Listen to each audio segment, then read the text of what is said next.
De alguna manera, Evagrio Póntico encuadra todo lo que tiene que ver con la práctica de la oración constante, de la oración incesante. Y esto tiene como algunos fundamentos que son importantes tener en cuenta. San Pablo, allá por el año 51 después de Cristo, escribe a los cristianos de Tesalónica: oren sin cesar.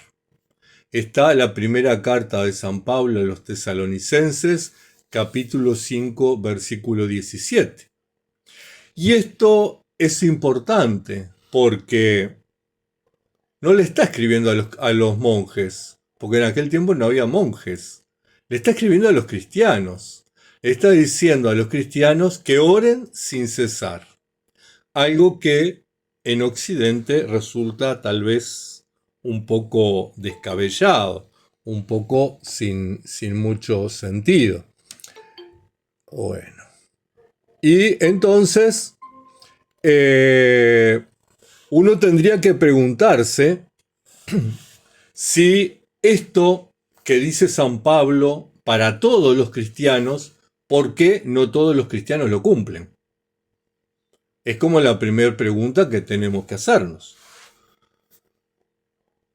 Tal vez la segunda pregunta que nos tenemos que hacer es si esto es una recomendación apostólica, es decir, una recomendación que hace el apóstol a los cristianos, o si es un mandato, ¿verdad? Y aquí entra en juego un aspecto muy importante. Si estamos hablando de un mandato, estamos hablando de un mandato apostólico, es decir, algo que todos los cristianos debemos guardar porque uno de los apóstoles nos manda practicar. Y aquí es bueno recurrir a algunos estudiosos, algunos biblistas.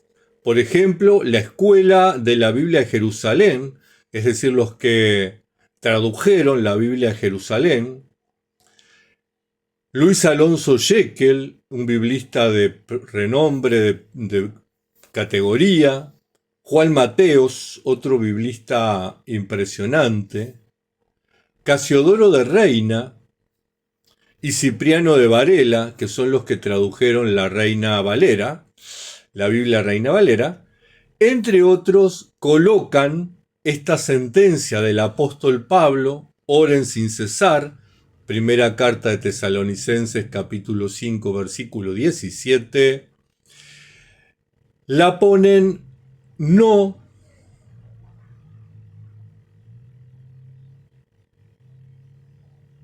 como una recomendación que hace Pablo a los cristianos a los que les escribe. Ellos insisten en que es una exigencia de la vida cristiana. Y como exigencia cristiana, podríamos a partir de ese momento afirmar que es un mandato apostólico y no una recomendación apostólica. Por lo tanto, queda claro que por lo menos para estos biblistas de renombre, Pablo exige a todos los cristianos que oren sin cesar. Y este mandato apostólico tuvo una gran influencia en el cristianismo primitivo, en el cristianismo del siglo I, sobre todo entre los años 51, que escribe Pablo esta carta, a los años 70, 90. Fíjense que las reminiscencias de este texto en otros textos neotestamentarios. Damos siempre gracias a Dios por todos vosotros, haciendo memoria de vosotros en nuestras oraciones. Damos siempre, no a veces, siempre. También nosotros sin cesar damos gracias a Dios de que cuando recibisteis la palabra de Dios que oísteis de nosotros, la recibisteis no como palabra de hombres, sino según es en verdad la palabra de Dios, la cual actúa en vosotros los creyentes. También nosotros sin cesar damos gracias a Dios. O sea que primero dice siempre, después dice sin cesar. Otro texto dice, orando en todo tiempo, con toda oración y súplica en el Espíritu, y velando en ello con toda perseverancia y súplica por todos los santos, orando en todo tiempo. Siempre orando por vosotros, dando gracias a Dios, Padre de nuestro Señor Jesucristo. Perseverad en la oración, velando en ella con acción de gracias. Por lo cual, asimismo, oramos también por vosotros, para que nuestro Dios os tenga por dignos de su llamamiento y cumpla todo propósito de bondad y toda obra de fe con su poder. Oramos siempre. La que en verdad es viuda y ha quedado sola, espera en Dios y es diligente en súplicas y oraciones noche y día. No a veces. Finalmente, otro texto paulino dice, doy gracias a Dios, al cual sirvo desde mis mayores, con limpia conciencia, de que sin cesar me acuerdo de ti en mis oraciones noche y día. Noten, estos textos son todos de la primera y de la segunda carta a Timoteo y de la carta a los tesalonicenses, pero noten cómo el apóstol Pablo define esa oración, siempre, sin cesar, en todo tiempo, en todo momento, velando, día y noche. Claramente no está haciendo alusión, no está haciendo referencia a las oraciones litúrgicas, sino a un diálogo humano, divino, constante y permanente. Y aquí es importante tener en cuenta que no solo Pablo hace esta insistencia.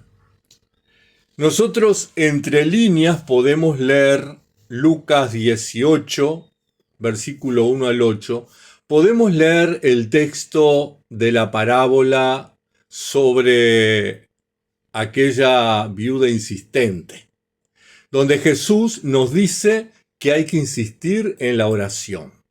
Nos enseña a orar insistentemente. Recuerden que el texto cuenta que también les refirió Jesús una parábola sobre la necesidad de orar siempre y no desmayar, diciendo, había en la ciudad un juez que no temía a Dios ni respetaba a los hombres. Había también en aquella ciudad una viuda a la cual tenía que él atenderla. Y ella le decía, hazme justicia de mi adversario. Y el juez, que no temía a Dios ni temía a los hombres, para que esta mujer no lo jorobara más, dijo, bueno, vamos a hacerle justicia, pero que no moleste más. Y esto, de alguna manera, nos enseña Jesús con esta parábola que nuestra oración tiene que ser insistente, constante, perseverante. Para el cristianismo primitivo, es decir, cuando estamos hablando del cristianismo primitivo, estamos hablando de la iglesia del siglo I, este mandato apostólico se convirtió en un imperativo.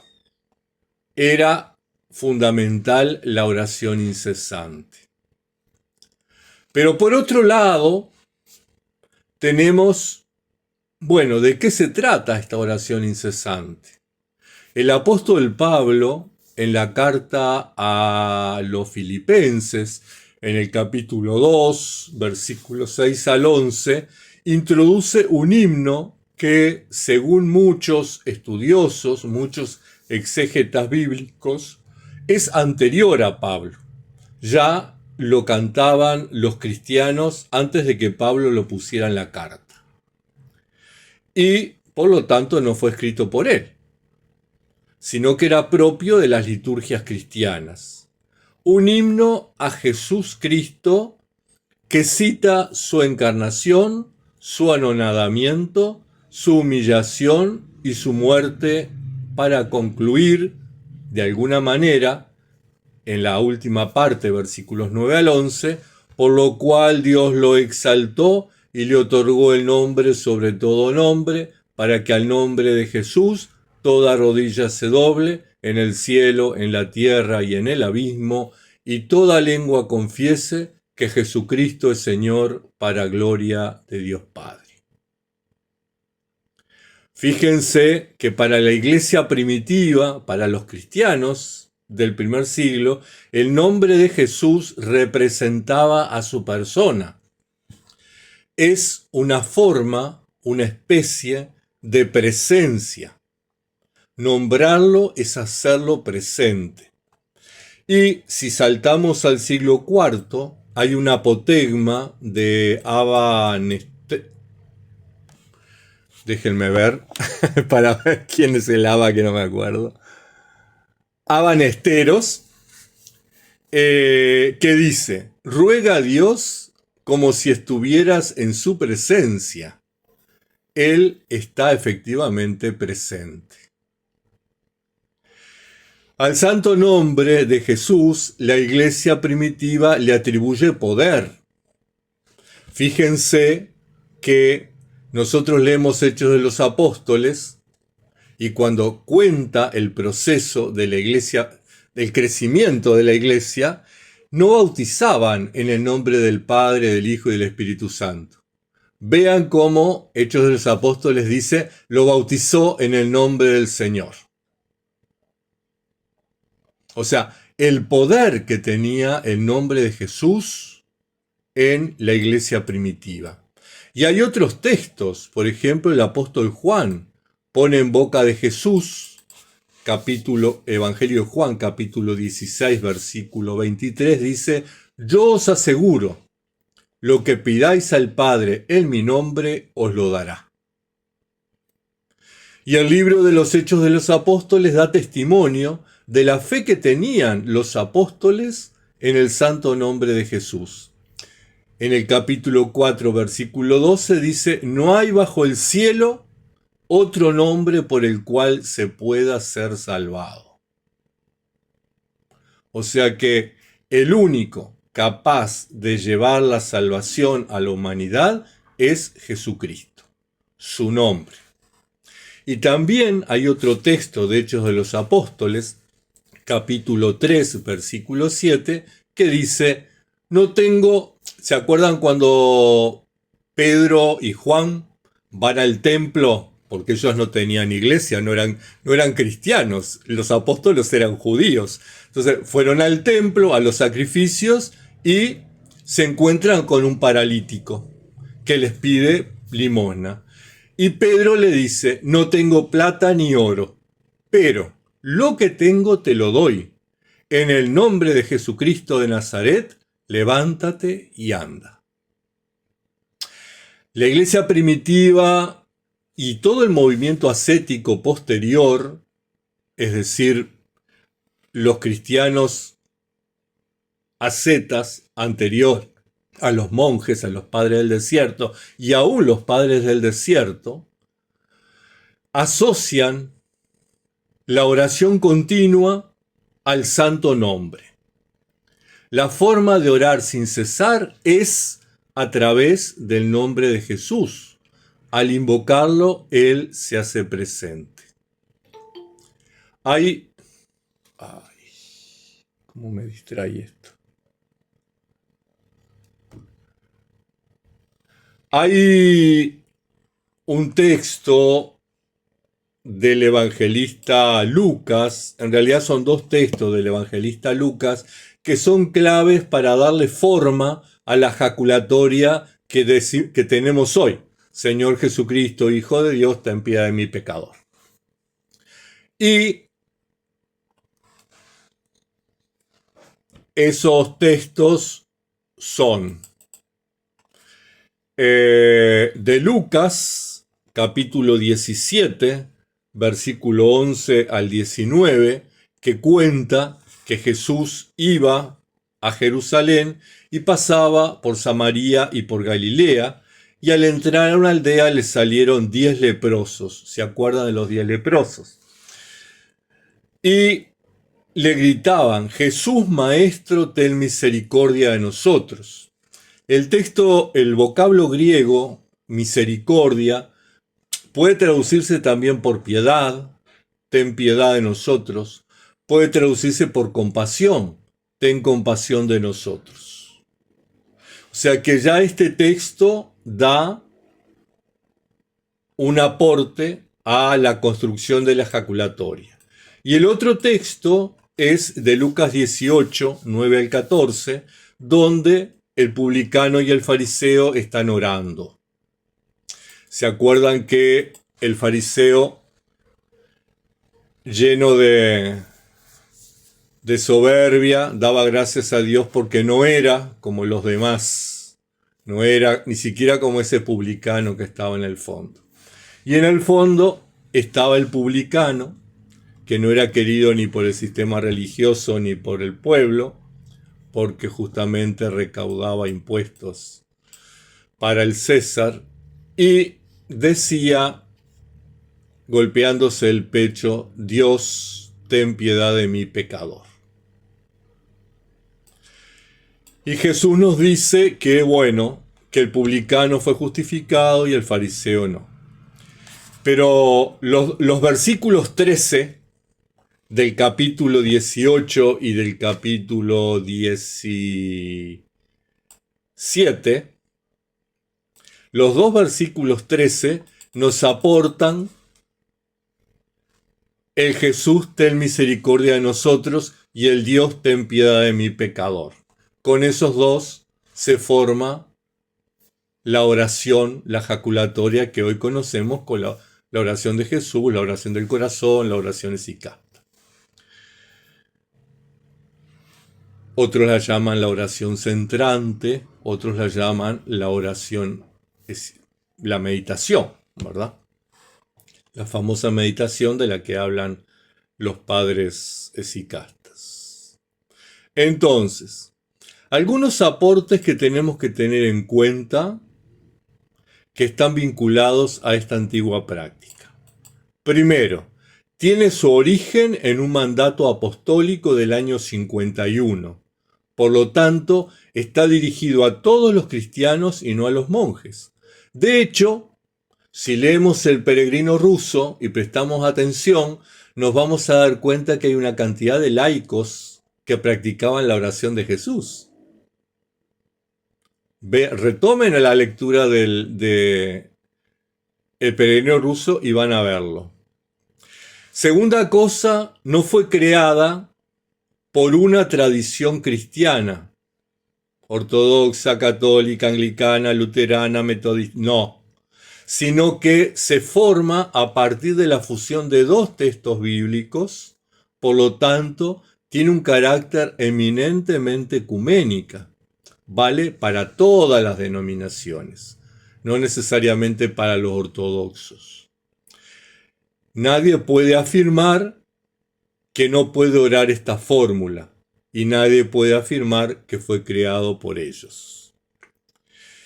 Lo tercero es que la oración constante era practicada por los padres del desierto, hombres y mujeres que pertenecían a la iglesia indivisa del primer milenio y no a tal o cual denominación.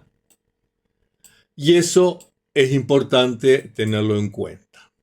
Ahora bien, eso es como el aspecto bíblico, ¿verdad? El sustento bíblico del esicasmo y de la práctica de la oración.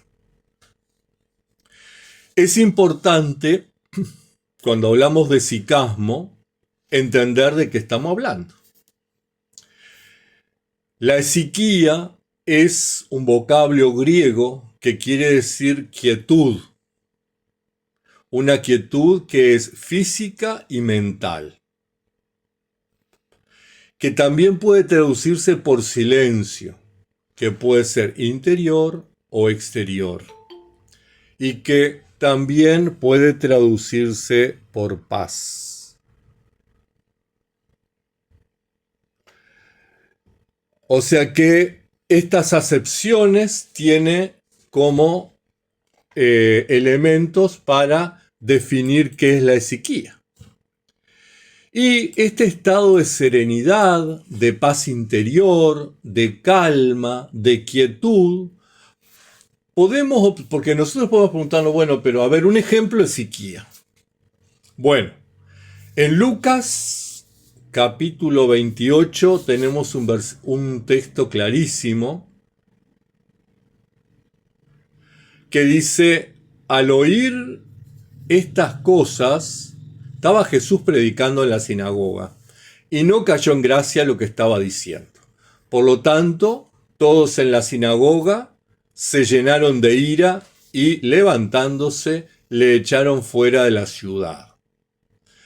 Y le llevaron hasta la cumbre de un monte sobre el cual estaba edificada la ciudad, para despeñarle. La idea era tirarlo, liquidar, sacar el que nos molesta. Y Jesús, en ese escenario complicado, dice el texto bíblico, mas él pasó por medio de ellos y se fue. O sea, lo iban a matar y con toda la tranquilidad del mundo, el tipo se abrió camino y se fue. No hizo ningún berrinche, no se defendió, no peleó, no fundamentó, nada. Se fue. La esiquía es ese estado de paz y de serenidad que debiera de alguna manera gobernar nuestras vidas. Es una práctica y doctrina que surge en el monacato de la Iglesia indivisa hacia el año IV con los padres del desierto. Y los apotegmas dan cuenta de esta práctica en todos los padres. Por ahí con diferencias, o sea, no todos los padres practicaban la oración de Jesús, pero todos los padres practicaban la oración constante. Y de alguna manera eso generaba en ellos el estado sicasta. Podemos afirmar que el esicasmo tiene dos grandes columnas sobre las que se sostiene en su práctica y en su doctrina. Primera columna, la paz interior en comunión con Dios, es decir, todo lo referido al mundo interior. La paz interior en comunión con Dios. Esto es importante para después tirar abajo eso que dicen que el esicasmo es el yoga cristiano. La segunda columna, la armonía con toda la creación, es decir, todo lo relacionado con el mundo exterior. De alguna manera, el esicasmo entonces atraviesa a toda la persona humana. Y tiene tres características que son fundamentales. La primera característica, la soledad que se expresa a través de la fuga mundi. Ya hemos hablado en otras colaciones sobre la fuga mundi. Este concepto hace referencia a un desplazamiento que es real o simbólico, ¿verdad?, de la realidad social y cultural. Un aislamiento de las costumbres del mundo en cuanto el común de las personas que vive en nuestro entorno sociocultural. Y decimos que implica un desplazamiento que es real o que es simbólico, porque es real si nos vamos a la montaña, al desierto, a la orilla de un río, al campo. Pero es simbólico si nos mantenemos en la ciudad, en nuestro apartamento y en nuestro trabajo. De todas maneras, aunque este desplazamiento sea simbólico, implica una transformación interior, implica un abandono de las costumbres del mundo, por lo tanto se sigue dando la fuga mundi. Recuerden la vida de Antonio, ¿no? Cuando Antonio comienza su vida eremítica, comienza en su casa y en su aldea. En relación a esta afirmación, a esta característica que la soledad se expresa a través de la fuga mundi, les propongo 3 textos bíblicos.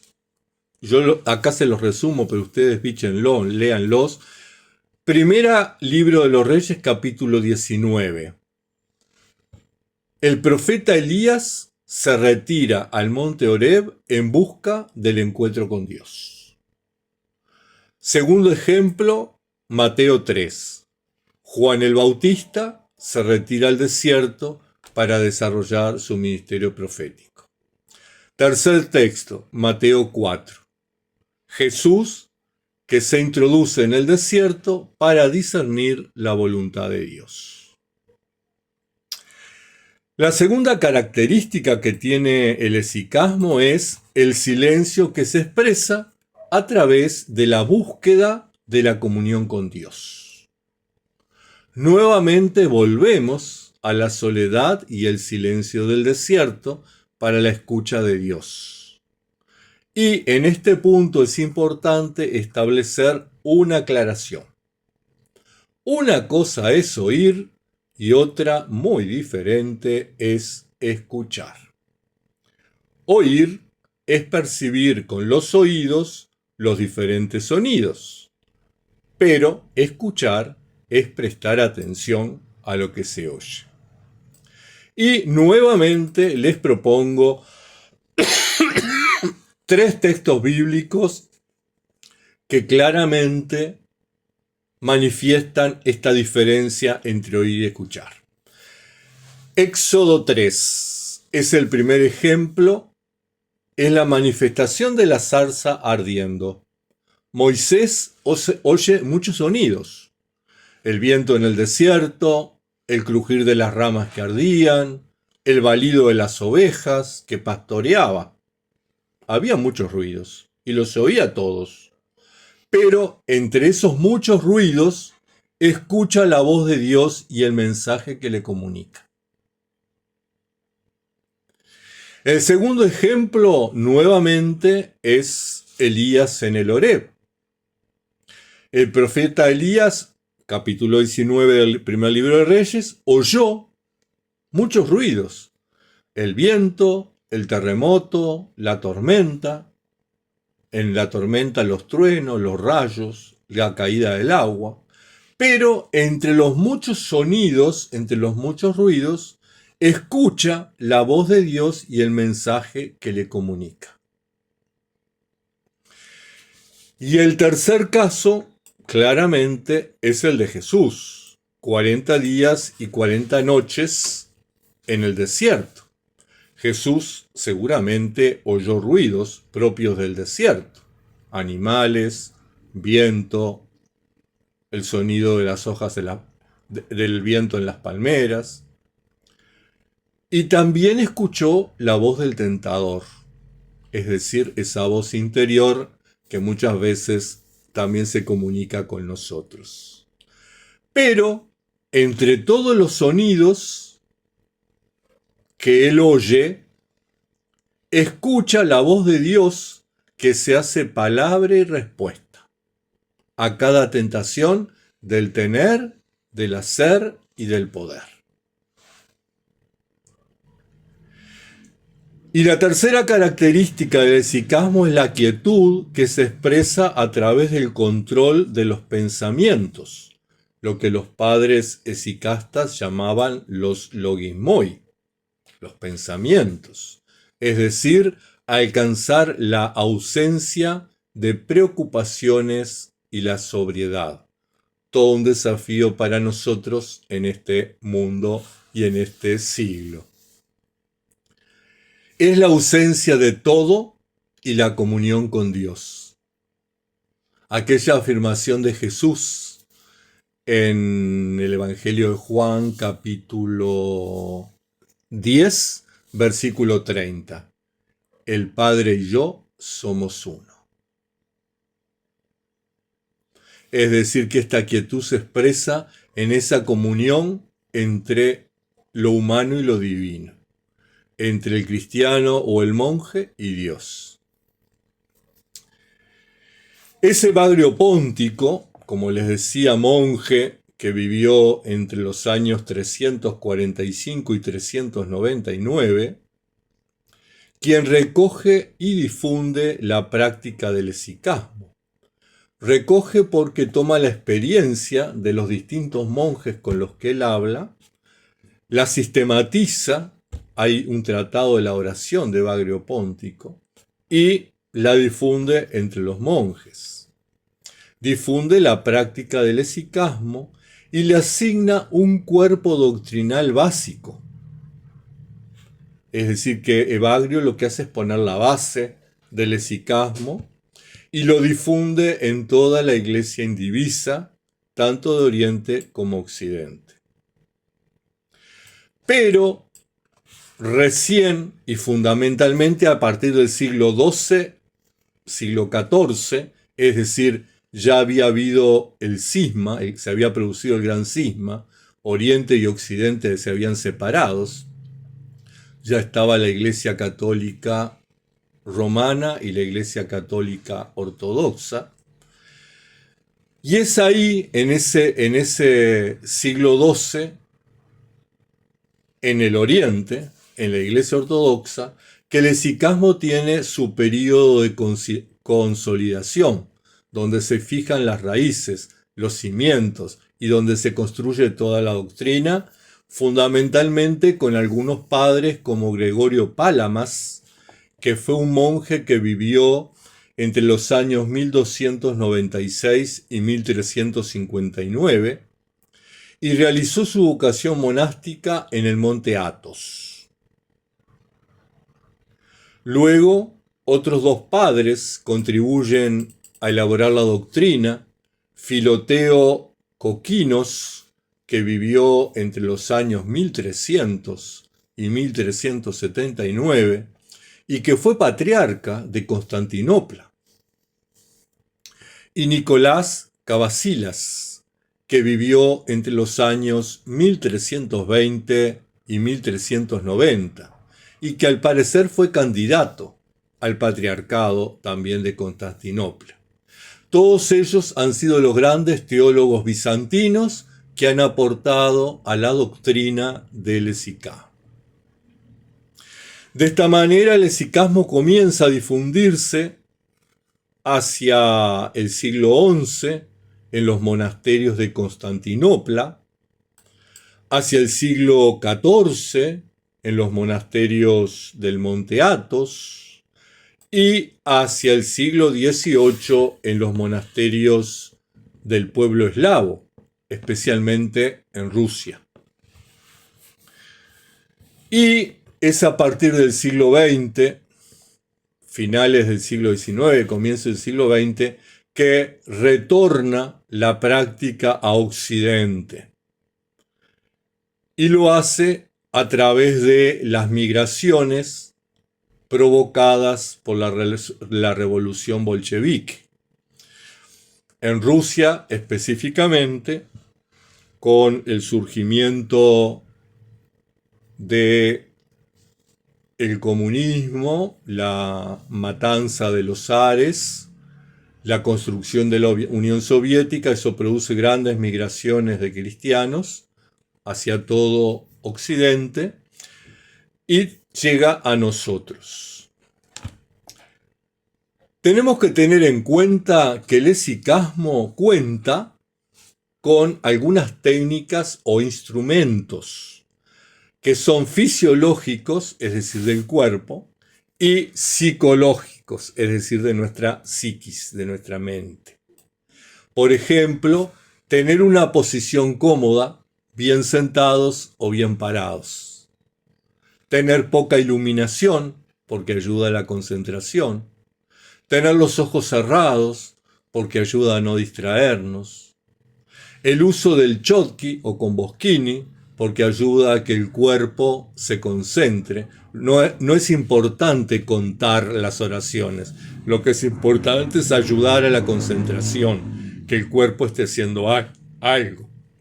¿Recuerdan cuando los padres del desierto, mientras trenzaban las cuerdas, oraban? La cabeza inclinada, mirándose el ombligo. Pero tengamos en cuenta que estas son técnicas, no es el esicasmo, y no se llega necesariamente al esicasmo a través de ellas. Como toda técnica, nos ayuda, pero es un instrumento, a veces válido, a veces no válido. Muchas veces vamos a encontrar en YouTube videos que ponen el énfasis en las técnicas y que confunden el esicasmo, incluso llegan a llamarlo el yoga cristiano. Y eso es un grave error. El esicasmo no es yoga y no es el yoga cristiano. El yoga busca llegar a la perfección de uno mismo por medio del esfuerzo personal, cosa que el esicasmo no lo hace. El esicasmo busca llegar a la comunión con Dios por medio de la iniciativa humana, pero fundamentalmente por la gracia de Dios que interviene y sin la cual no sería posible alcanzar ese estado. Esa es la diferencia entre el yoga y el esicasmo. Y eso es importante tenerlo en cuenta. Sobre todo cuando vemos esos videos que nos hablan del yoga cristiano. Por otro lado, es un error común y generalizado en Occidente, es decir, en nuestras tierras, centrarnos en las técnicas. Hay que sentarse así, hay que poner la cabeza así, hay que tener las manos así. El igumeno Charitón del monasterio de Balamo insiste en que la verdaderamente importante e imprescindible es que nuestro intelecto y nuestro corazón estén unificados, concentrándonos en las palabras de la oración de Jesús como camino más corto y certero a la oración del corazón. Y esto el igumeno Charitón lo desarrolla ampliamente en el libro El arte de la oración, que yo se los he recomendado infinidad de veces, y si no lo tienen, me lo piden. La oración de Jesús también es un medio para llegar a la oración del corazón. Ese estado de comunión y permanencia en Dios, donde ya no es necesaria ni la oración vocal ni la oración mental. Cuando nosotros estamos practicando la oración de Jesús, tenemos como 3 etapas. El igumeno Charitón lo relata claramente. Una primera etapa es la oración vocal, es decir, agarro el komboskini y empiezo con las cuentas: Señor Jesucristo, ten piedad de mí, pecador, Señor Jesucristo. Lo digo, lo pienso, lo oigo, lo vivo, lo siento. Un segundo estado de oración es la oración mental, es decir, calladito la boca, repito, ¿verdad? Y esa frase que repito, la pienso, la siento, la oigo con los oídos internos, pero no la digo, es decir, la oración mental, para que finalmente lleguemos al estado de la oración del corazón, es decir, con nuestra mente en el corazón, el ser humano unificado siente y vive esa experiencia del Señor Jesucristo, ten piedad de mí, pecador. Vive la comunión con Jesús, la comunión con Dios. O sea que es importante tener estas cosas claras. Ahora bien, estuvimos viendo cómo surge el hesicasmo, ¿no? Cómo surge esta historia de la oración constante. Es decir, a través de los fundamentos bíblicos que estuvimos viendo y el mandato apostólico. Estuvimos viendo qué es el hesicasmo, cuáles son sus características, cuáles son las columnas sobre las que se sostiene. Ahora vamos a ver los fundamentos que nos aportan los padres del desierto, los padres monásticos, para esta oración de Jesús. Y retomo nuevamente aquella cita de Evagrio Póntico con la que comencé hablando. Evagrio escribe: no se nos ha mandado trabajar, velar y ayunar constantemente, mientras que sí tenemos obligación de orar sin cesar.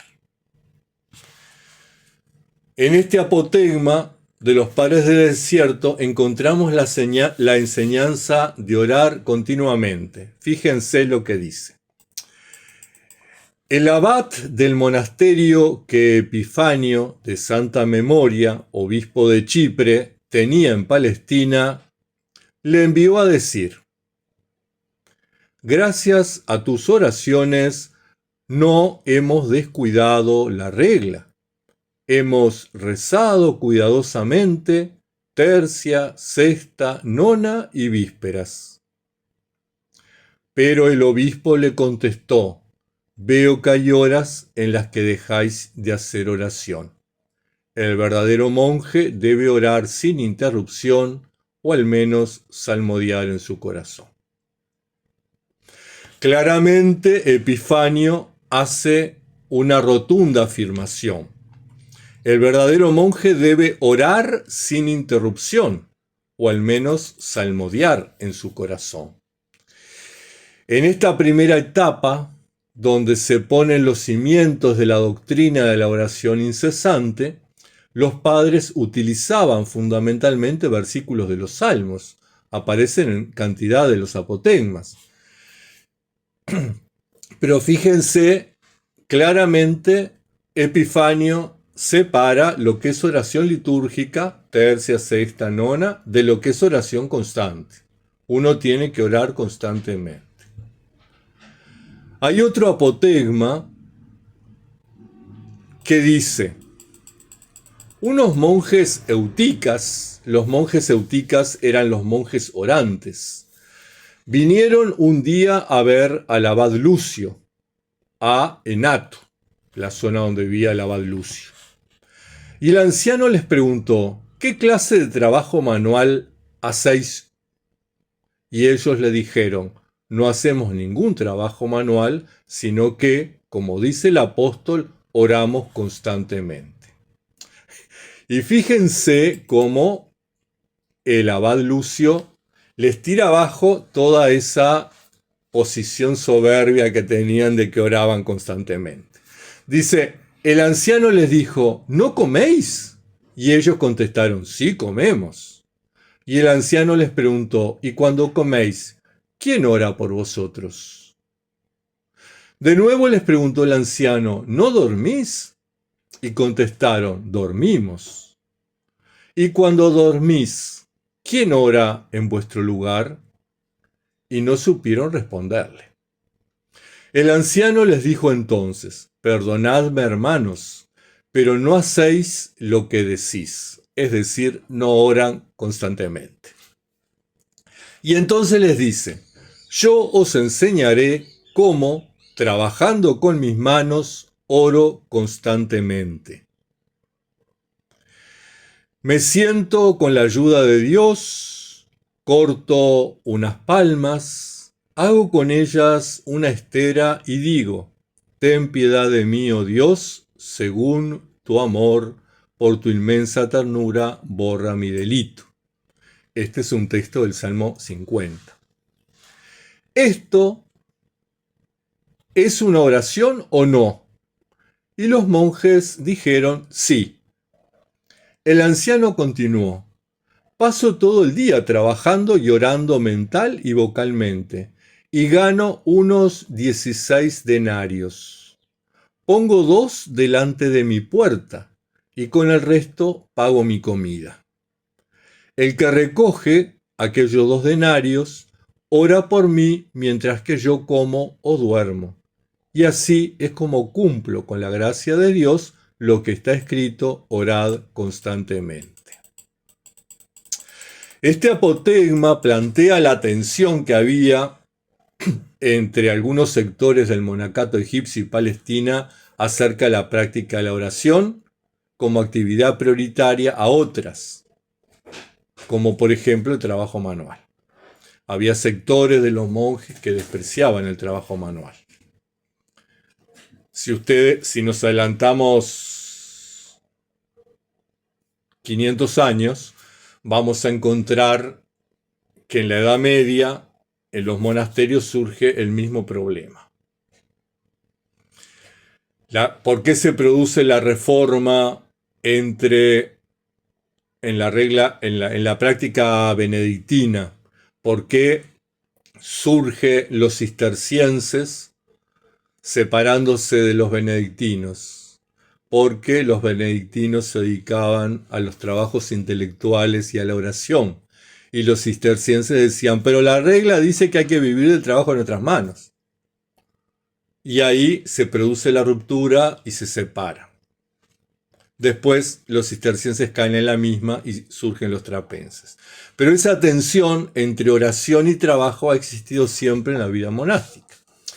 Ante el desprecio de los monjes euticas por el trabajo manual para dedicarse a la oración, el abad Lucio les demuestra que es posible orar y trabajar, que es posible, con el producto del trabajo, mantenerse a sí mismo y no andar pidiendo limosna, y es posible hacer obras de misericordia, y que esas obras de misericordia que uno hace como monje, que no quiere decir que salga a predicar el evangelio, es vivir prácticas de misericordia, son tan importantes como la oración.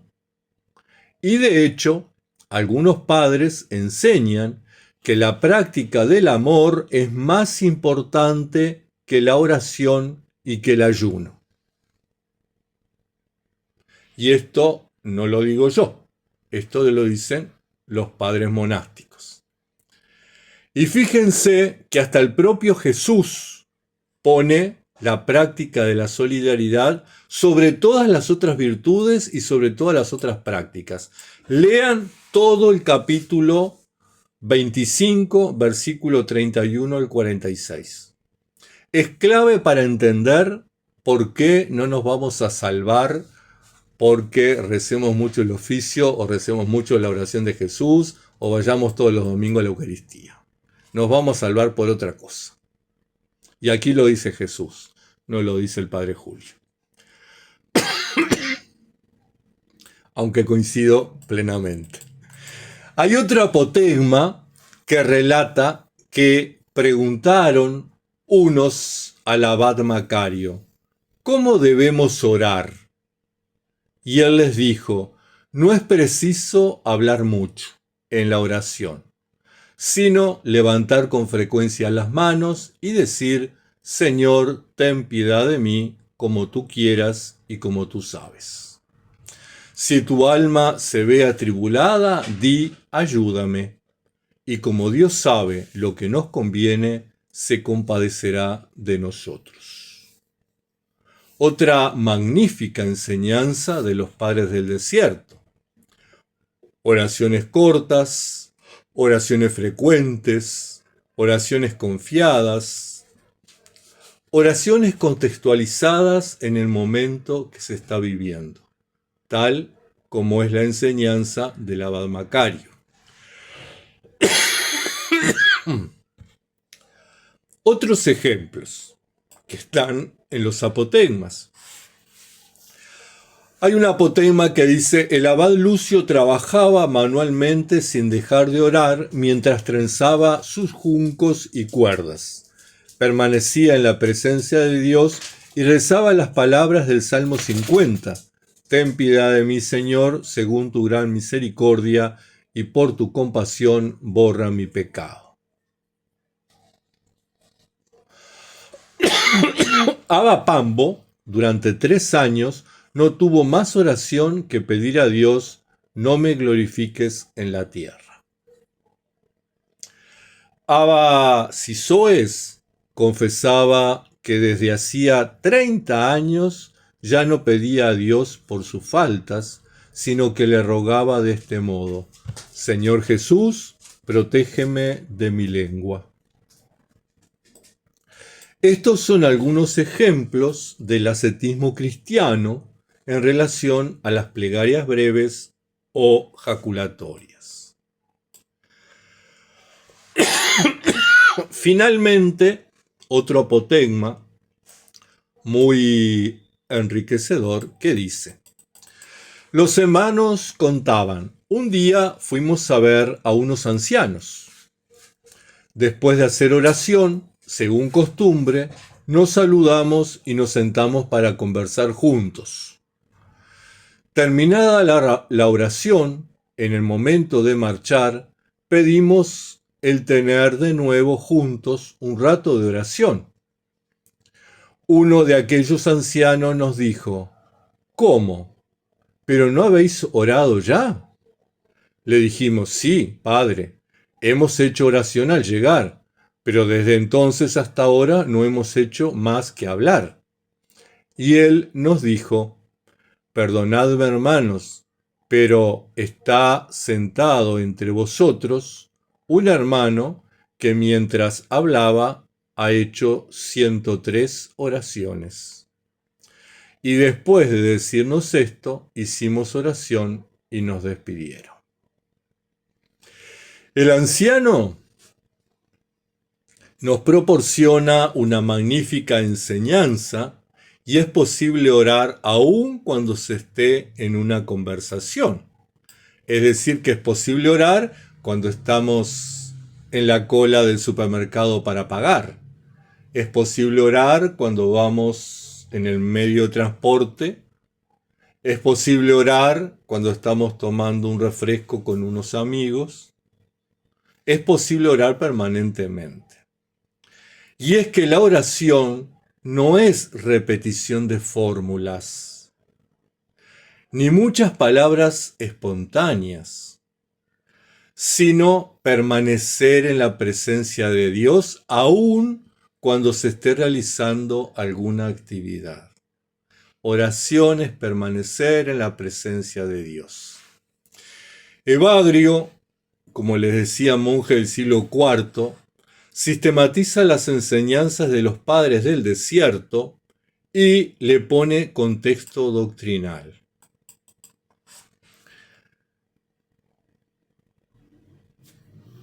Cinco obras contribuyen para que alcancemos la benevolencia divina, dice Evagrio Póntico: la oración pura, el canto de los salmos, la lectura de los divinos oráculos del Espíritu, es decir, la lección divina, el recuerdo unido a la pena del Espíritu, el recuerdo de los pecados, de la muerte, del gran juicio y el trabajo de las manos. Si queréis permanecer en un cuerpo, rendid a Dios el culto de una criatura incorporal. Mantened en el secreto de vuestro corazón una plegaria ininterrumpida y vuestra alma llegará a ser, aún antes de la muerte, igual a la de los ángeles. Por otra parte, San Agustín de Hipona, padre de la Iglesia, monje también, que vivió entre los años 354 y 430, escribió a la viuda Proba. Se llamaba Proba esta viuda que de alguna manera practicaba la vida monástica. Se dice que los hermanos de Egipto se ejercitan en oraciones frecuentes. pero muy breves y lanzadas como velozmente, para que la atención que es necesaria al que ora se yerga vigilante, y no se fatigue ni embote con la demora. De este modo nos muestran cabalmente que no se nos ha de forzar la atención si no puede sostenerse, así como no se ha de interrumpir prontamente si dura. Apártense de la oración el palabrerío, pero no falte la súplica abundante si la atención persevera en su fervor. Pues hablar mucho al orar es hacer una cosa necesaria con palabras superfinas. Mas orar mucho es llamar a aquel a quien oramos con continuo y piadoso estímulo del alma. Pues más a menudo ha de tratarse este asunto con gemidos que con palabras, más con el llanto que con el discurso. Pero nuestras lágrimas en su presencia y nuestro gemido no se oculta ante Él, que creó todo por el Verbo y no busca las palabras humanas. Este tipo de oraciones que menciona Agustín de Hipona es lo que llamamos hoy jaculatorias, es decir, una oración o invocación breve. San Agustín, siendo monje y luego obispo en Occidente, nos remite con este texto a los monjes de Oriente, más concretamente a los padres del desierto, en Egipto, y señala las características que debe tener la oración: breve, sobria, con lágrimas, es decir, con arrepentimiento, o como señalan los padres hesicastas, con compunción. Esas tres características son fundamentales: oración breve, oración sobria, oración con compunción. Diadoco de Foticea, otro monje y obispo del siglo V, es el primer testigo que tenemos de la actualidad de la invocación del Santo Nombre. Es decir, que hasta ese momento nadie había escrito específicamente la jaculatoria que conocemos hoy como la oración de Jesús. El texto de Diadoco dice así: el entendimiento exige de nosotros, cuando le cerramos todas las salidas por el recuerdo de Dios, una obra que satisfaga su necesidad de acción. Hay que darle el Señor Jesús como la única ocupación que responde totalmente a su fin. Entre los dichos de los padres del desierto que recoge la iglesia etíope, encontramos el siguiente apotegma. Este apotegma entonces no está en la serie de apotegmas que nosotros conocemos, sino que está en la serie de apotegmas de la iglesia etíope. Esperar a Dios es esto: el corazón se eleva hacia Dios cuando clama y dice: Jesús, ten piedad. Jesús, ayúdame. Yo te bendigo.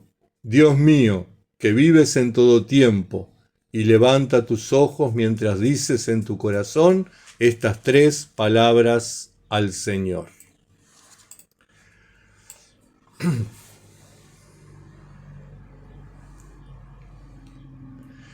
En el Patericón etíope encontramos otro apotegma de otro anciano que habla de la ciencia del nombre del Salvador Jesucristo, que es invocado en el corazón. Allá por el 1965, o sea, en el siglo XX, realizándose unas excavaciones arqueológicas, se encontró una inscripción en lengua copta en un oratorio, una capilla, que data del siglo VIII, que recomendaba la oración de Jesús, cuya traducción es la siguiente. O sea, este texto está grabado en esa inscripción en el oratorio.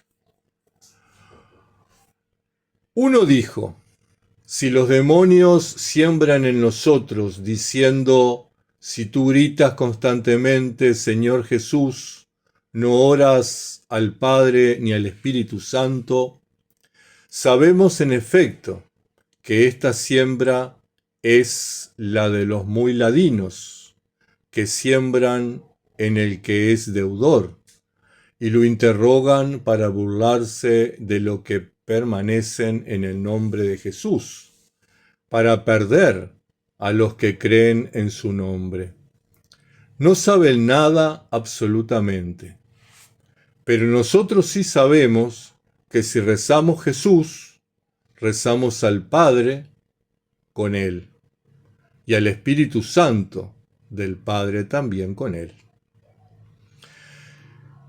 Que no suceda que dividamos la Trinidad Divina y Santa, pero conviene orar de este modo. Si decimos Cristo Jesús, decimos el Hijo del Padre y el Padre de Cristo Jesús. Y al concluir toda oración, decimos con Él, por tu Hijo único, nuestro Señor Jesucristo. En el mismo siglo VIII encontramos la presentación de la fórmula desarrollada de la oración de Jesús en la obra Virtudes del Abad Macario o del Abba Macario. Si bien las bases de la tradición esicasta la ubicamos entre los padres del desierto de Egipto a partir del siglo V, se produce un desplazamiento durante la segunda mitad de ese siglo hacia los desiertos de Palestina y del Sinaí, donde un siglo antes ya identificamos la presencia monástica. En el siglo IV, en Gaza, ubicada justamente en esa zona, se practica y enseña la oración de Jesús por parte de los monjes. Barzanufio y Juan, monjes reclusos en el monasterio de Céridos, son dos grandes referentes del esicasmo. Barzanufio escribe a su discípulo Doroteo: ora sin cesar diciendo, Señor Jesús, sálvame de las pasiones vergonzosas. Y en un escrito a Juan escribe, invoca con grandes gritos el nombre de Jesús, diciendo, Jesús, ven en mi ayuda. Y en su carta a Andrés, Barzanufio recomienda recitar frecuentemente el Kyrie eleison. Kyrie eleison es, Señor Jesucristo, ten piedad de mí, ¿verdad? En la vida de Dositeo, monje del mismo monasterio, se cuenta que oraba así: Señor Jesucristo, ten piedad de mí. En el Sinaí, en el desierto del Sinaí, San Juan Clímaco, monje del siglo VII, sabemos que murió en el 649. En su obra Escala Espiritual, realmente un libro maravilloso, es el primero en unir la invocación del santo nombre a la respiración. Escribe lo siguiente: que el recuerdo de Dios se una a tu respiración, y entonces conocerás la utilidad de la esiquía. Pero es su discípulo Esiquio de Batos quien expone y explicita y detalla la invocación del santo nombre a la aspiración y expiración del aire. En los desiertos de Palestina y de Siria, esta práctica pasa al monte Athos, donde se desarrolla y se difunde. Con el cisma del año 1054, Occidente pierde esta práctica. A medida que pasan los años, la reemplazan por devociones y el rezo del rosario.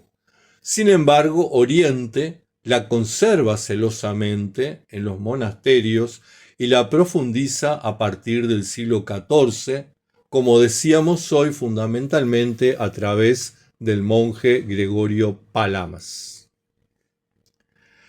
San Simeón, el nuevo teólogo, es uno de los grandes exponentes de la doctrina sicasta en el período bizantino. Vivió entre los años 949 y 1022, siendo monje en Constantinopla, primero en el monasterio de Estudión y luego abad en el monasterio de San Mamés. En su obra desarrolla la doctrina sicasta, poniendo énfasis en la iluminación espiritual, tomando como referencia la transfiguración del Señor en el monte Tabor.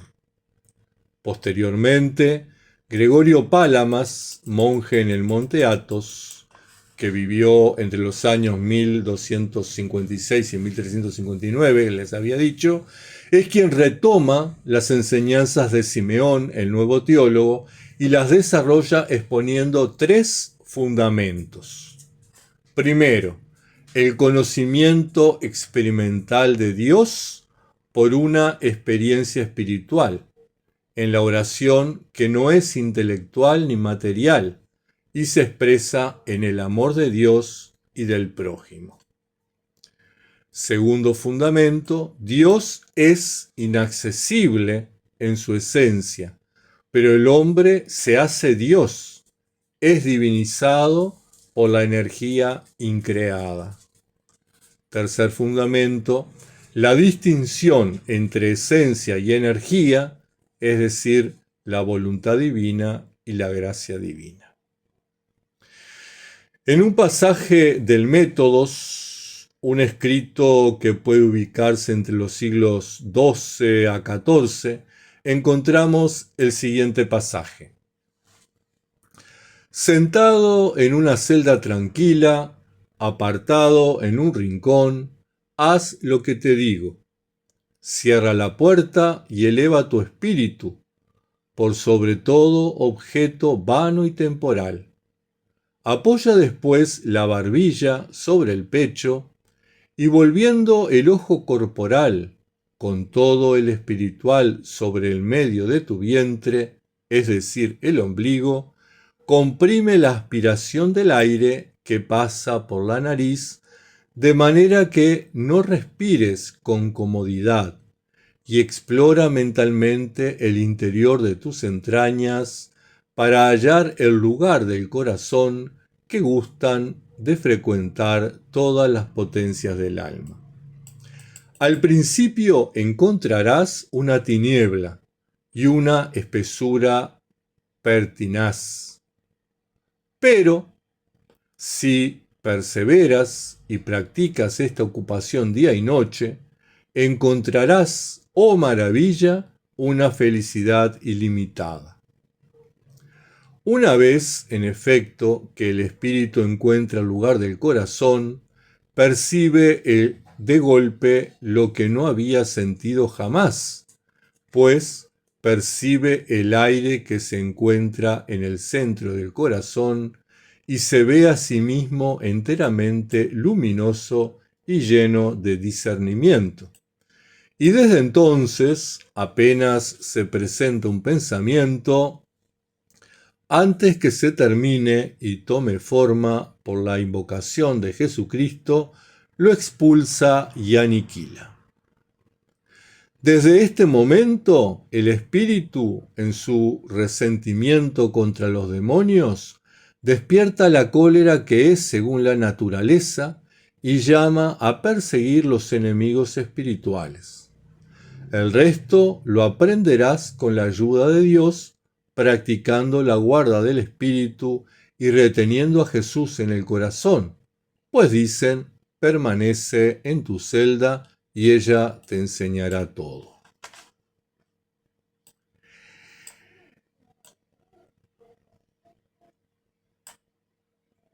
Es importante tener en cuenta que en este punto, si bien este texto nos enseña toda una técnica de oración, ¿verdad? Es importante las enseñanzas del igumeno Charitón del monasterio de Balamo, del libro que les comenté, El arte de la oración. Que, sin desconocer las enseñanzas de los grandes padres esicastas como este, señala que en algunas ocasiones, especialmente a las personas principiantes, las técnicas físicas pueden resultar contraproducentes y en algunos casos nocivas. Por lo tanto, basta con buscar una posición cómoda, pero reverente. Es decir, en la cama estamos cómodos, pero no es una actitud reverente estar panza arriba en la cama haciendo la oración. Entonces, una actitud reverente para la práctica de la oración de Jesús y que naturalmente y sin forzar, esta se unirá a la respiración adaptándose una a la otra. Y no necesariamente complicarnos la vida con tanta técnica que por ahí no nos ayuda. Hacia el siglo XII podemos identificar ya la práctica de la oración de Jesús en Rusia y la región eslava. Vemos cómo ha ido expandiéndose hasta llegar a nosotros. Pero fundamentalmente a partir del siglo XV y del siglo XVI, con San Nilo de Sora y San José de Volokolamsk, que se difunde y consolida en la espiritualidad del cristianismo ruso. Es decir que en el monte Athos, en Grecia, siglo XVIII, el monje Nicodemo el Agiorita, que vivió entre el año 1749 y 1809, recoge y sistematiza todas las enseñanzas de los padres esicastas. Antonio Abad, Isaías el Anacoreta, Evagrio Póntico, Juan Casiano, Marco el Esicasta, Esiquio el Presbítero, Nilo el Asceta, Diadoco de Fótice, Juan Carpasio, Teodoro el Obispo de Edesa, Máximo el Confesor, Talasio, Juan Damasceno, Filemón, Teognosio, Filoteo el Sinaíta, Elías el Presbítero, Teófano el Recluso, Calixto Ignacio, Calixto el Patriarca, Calixto Telicoudos, Calixto Catafugiota, Simeón de Tesalónica, Pedro Damasceno, Macario el Egipcio, Simeón el Nuevo Teólogo, Nicetas Estérfanos, Teolepto de Filadelfia, Nicéforos el Monje, Gregorio el Sinaíta. Y con todas las enseñanzas de estos monjes da origen a la Filocalía, el libro que contiene toda la doctrina de oración de Jesús y que se publica en el año 1782. Con la revolución bolchevique, como les dije, a partir del año 1917, se produce una importante migración rusa y de los países eslavos a toda Europa. Y se instalan grupos de población rusa que conservaron sus tradiciones y por ende conservaron la práctica de la oración de Jesús.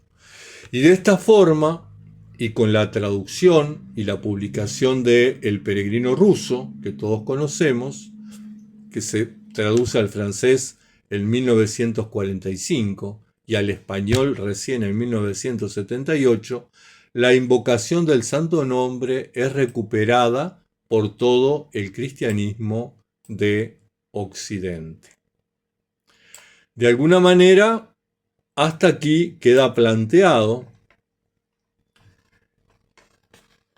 qué es el esicasmo, quedan planteados sus fundamentos bíblicos, quedan planteados los fundamentos de los padres del desierto y toda la evolución que ha tenido hasta nosotros en el siglo XXI. Tal vez en otro momento profundicemos un poco más estos aspectos. Pero por hoy vamos a quedarnos por aquí.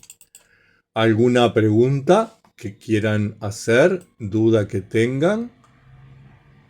Si no tienen, si no tienen dudas es peligroso porque hasta yo tengo dudas a esta altura de todo lo que dije. Cuenten a A ver. mí me quedó, perdón, Sí, a mí me quedó, me faltan dos citas que no anoté. Por ejemplo, cuando dijo en el Evangelio, cuando habla sobre el amor, y dijo capítulo 25, del 31 al 46, pero no anoté de quién. de San Mateo. Ah, y otra más tengo, otra duda más. Cuando habló de la soledad y silencio del desierto para escuchar a Dios, Elías, Primer libro de los Reyes, capítulo 19. Bien, gracias. Por favor.